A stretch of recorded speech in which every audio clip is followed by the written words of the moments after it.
കഴിഞ്ഞ 10 വർഷം പ്രതിമാസം 10,000 ഉറുപ്പിക വെച്ച് നിക്ഷേപിച്ചു കൊണ്ടിരുന്നത് 10 വർഷം കഴിയുമ്പോൾ 60 ലക്ഷം ആയിട്ടുണ്ടെങ്കിൽ, അല്ലെങ്കിൽ 1 ലക്ഷം വെച്ച് നിക്ഷേപിച്ചത് ഇപ്പോൾ 6 ലക്ഷമായിട്ടുണ്ടെങ്കിൽ, ഇപ്പോഴുള്ള ആ സംഖ്യ ലഭിച്ചത് എത്ര ശതമാനം റിട്ടേൺ ആയി തീർന്നു എന്ന് കണക്ക് കൂട്ടുമ്പോഴാണ് 26% കൂടുതൽ ആയിക്കഴിഞ്ഞു എന്ന് നമുക്ക് എത്തുവാൻ സാധിക്കുന്നത്, ഒരു ഫിഗറിൽ എത്താൻ സാധിക്കുന്നത്. അല്ലാതെ ഇത്ര കിട്ടും എന്ന് മുൻകൂട്ടി പറഞ്ഞതുകൊണ്ടല്ല. പ്രേക്ഷകരായ പല മുസ്ലിം സഹോദരങ്ങളും ഇത്തരം നിക്ഷേപം പലിശയല്ലേ എന്ന് എന്നോട് ചോദിച്ചിരുന്നു.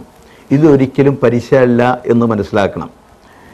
ഞാൻ ഉദാഹരണമായി കാണിച്ച ചാർട്ടിൽ അന്ന് കാണിച്ചതുപോലെ 10,000 ഉറുപ്പിക പ്രതിമാസം നിക്ഷേപിച്ചു കഴിഞ്ഞപ്പോൾ 10 വർഷം കഴിഞ്ഞപ്പോൾ റിലയൻസ് ഗ്രോത്ത് ഫണ്ടിൽ നിക്ഷേപിച്ച സംഖ്യ 60 ലക്ഷം ആയപ്പോൾ ആ 60 ലക്ഷം കിട്ടുമ്പോൾ നമ്മുടെ നിക്ഷേപത്തിന് എത്ര ശതമാനം റിട്ടേൺ കിട്ടി എന്ന് പരിശോധിക്കുമ്പോൾ മനസ്സിലാവുന്ന ഒരു സംഖ്യയാണ്, ഒരു റേറ്റാണ് 26% കൂടുതൽ എന്ന് ഉള്ളത്.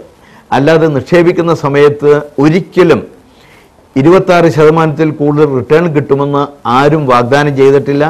ഇപ്പോൾ നിക്ഷേപിക്കുന്നവർക്ക് ഒരിക്കലും വാഗ്ദാനം ചെയ്യുവാൻ സാധിക്കുന്നില്ല. മാത്രമല്ല 10 വർഷത്തെ വ്യത്യസ്ത റിട്ടേൺ നമ്മൾ പരിശോധിച്ചു കഴിഞ്ഞാൽ വ്യത്യസ്തമായ നിരക്കിലുള്ള റിട്ടേണാണ് കഴിഞ്ഞ കാലങ്ങളിൽ ലഭിച്ചിട്ടുള്ളതെന്നും നമുക്ക് മനസ്സിലാക്കുവാൻ സാധിക്കും. ഇതിലുണ്ടാകുന്ന ഒരു പ്രത്യേകത, നമ്മൾ എല്ലാ മാസവും നിക്ഷേപിക്കുമ്പോൾ ഏതൊരു ഉൽപ്പന്നത്തിൻ്റെയും വില നിലവാരമാണെങ്കിൽ കുറഞ്ഞു കാണുന്ന സന്ദർഭം കൂടുതലും കൂടിയ സന്ദർഭം കുറവുമായിരിക്കും.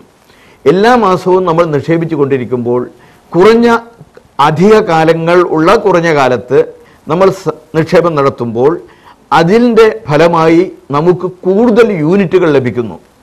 അങ്ങനെ നടത്തുന്ന എല്ലാ നിക്ഷേപവും നമ്മൾ ഓഹരിയിലാവട്ടെ, അല്ലെങ്കിൽ മ്യൂച്വൽ ഫണ്ടിലാവട്ടെ, റബ്ബർ വാങ്ങിച്ച് സ്റ്റോക്ക് ചെയ്താലാവട്ടെ, കുരുമുളക് വാങ്ങിച്ച് സ്റ്റോക്ക് ചെയ്താലാവട്ടെ, സ്വർണം വാങ്ങിച്ചാലാവട്ടെ, എപ്പോഴും വില കൂടുമ്പോൾ മാത്രമേ കൊടുക്കുവാൻ പാടുള്ളൂ, അങ്ങനെ ചെയ്യാറുള്ളൂ. എന്നതുപോലെ തന്നെ ഓഹരിയിൽ നിക്ഷേപിക്കുന്നതും മ്യൂച്വൽ ഫണ്ടിൽ നിക്ഷേപിക്കുന്നതും വില കൂടുമ്പോൾ വിറ്റ് പണമെടുക്കാൻ വേണ്ടിയിട്ടാണ്. നമുക്ക് 10 വർഷം കഴിഞ്ഞതുകൊണ്ട് ആ സമയം തന്നെ എടുത്തുകൊള്ളുന്ന നിർബന്ധമില്ല. നിർഭാഗ്യവശാൽ ആ സമയം മാർക്കറ്റ് കുറഞ്ഞ സമയമാണെങ്കിൽ അത് മാർക്കറ്റ് കൂടുവാൻ വേണ്ടി കാത്തിരിക്കലാണ് നമ്മൾ ചെയ്യേണ്ടത്. ഉദാഹരണമായി കഴിഞ്ഞാൽ നമ്മളുടെ മാർക്കറ്റ് 2008 2 ധ്രുവങ്ങൾ കണ്ട അനുഭവം നമുക്കുണ്ട്. മാർക്കറ്റ് ഉയർന്ന് 21,000 ഇൻഡെക്സ് എത്തുകയും അന്തർദേശീയ തലത്തിൽ സാമ്പത്തിക മാന്ദ്യം ഉണ്ടായപ്പോൾ അത് 8,000-ലേക്ക് കൂപ്പുകുത്തുകയും ചെയ്യുന്ന അവസ്ഥ ഉണ്ടായി. എന്നതുപോലെ തന്നെ റബ്ബറിൻ്റെ വില നോക്കിക്കഴിഞ്ഞാൽ 28 രൂപ കിലോന് ഉണ്ടായിരുന്ന റബ്ബർ 200 രൂപ എത്തിയ അനുഭവം നമുക്കുണ്ട്. ഇങ്ങനെയുള്ള സന്ദർഭങ്ങളിലെല്ലാം നമ്മൾ മനസ്സിലാക്കേണ്ടത്, നമ്മൾ നിക്ഷേപിക്കുന്നത് ലാഭത്തിന് വേണ്ടിയിട്ടാണ്. അതിൽ ലാഭം കൂടുതൽ നൽകുമെന്ന് നമുക്ക് വിശ്വാസമുള്ള കാര്യങ്ങളിലും മേഖലയിലും ആണ് നമ്മൾ നിക്ഷേപിക്കുന്നത്. അങ്ങനെയുള്ള നിക്ഷേപം പരിതസ്ഥിതിയുടെ ഭാഗമായി കുറഞ്ഞു പോയാൽ ആ കുറഞ്ഞ സമയത്ത് നഷ്ടം സഹിക്കാൻ തയ്യാറാവലല്ല നമ്മൾ ചെയ്യേണ്ടത്. ഉയർന്ന വില ഉണ്ടാകുവാൻ കാത്തിരിക്കുകയാണ് ചെയ്യേണ്ടത്. 21,000 എത്തിയപ്പോൾ കയ്യിലുണ്ടായിരുന്ന മ്യൂച്വൽ ഫണ്ട് 8,000-ലേക്ക് കൂപ്പുകുത്തിയപ്പോൾ വിൽക്കാൻ തയ്യാറായിട്ടുണ്ടെങ്കിൽ അത് ആത്മാഹുതി ചെയ്യുന്നത് പോലെ ഉള്ളൊരു കർമ്മമായിട്ടാണ് നമ്മൾ കാണേണ്ടത്.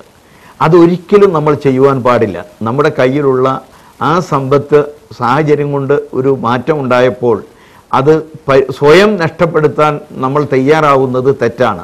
അതേസമയം അന്ന് ആ വർഷം തന്നെ നമുക്ക് അനുഭവം ഉണ്ടായിട്ടുണ്ട്. 6-7 മാസം കാത്തിരിക്കുമ്പോഴേക്ക് മാർക്കറ്റ് ഉയർന്ന് 16,000-ൽ എത്തിയ അനുഭവം നമുക്കുണ്ട്. ഇവിടെ ചൂണ്ടിക്കാണിക്കുന്ന കാര്യം, നമ്മൾ ഏത് മേഖലയിൽ നിക്ഷേപിക്കുമ്പോഴും, കമ്മോഡിറ്റിയിലാവട്ടെ, ഓഹരിയിലാവട്ടെ, മ്യൂച്വൽ ഫണ്ടിലാവട്ടെ, വില കൂടുമ്പോഴേ വിൽക്കുള്ളൂ എന്ന ഒരു ദൃഢനിശ്ചയം നമുക്കുണ്ടായിരിക്കണം. അതിനുള്ള ധൈര്യം, ആത്മധൈര്യവും നമുക്കുണ്ടാവണം, ക്ഷമയും ഉണ്ടാവണം.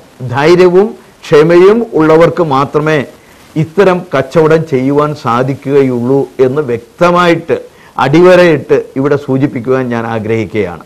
ഇപ്പോൾ ഇതിൽ നിന്ന് മനസ്സിലാവുന്ന കാര്യം, ആർക്ക് വേണമെങ്കിലും നമ്മുടെ ഭാവി സുരക്ഷിതമാക്കുവാനും ഗൾഫിൽ ജീവിക്കുമ്പോൾ ജീവിക്കുന്നതിനേക്കാൾ സന്തോഷപൂർവ്വം നാട്ടിലേക്ക് തിരിച്ചു ചെന്നാൽ ജീവിക്കാൻ സാധിക്കുകയും ചെയ്യും എന്ന് ബോധ്യപ്പെടുത്തുവാനാണ് ഇത്തരം കാര്യങ്ങൾ പറഞ്ഞത്.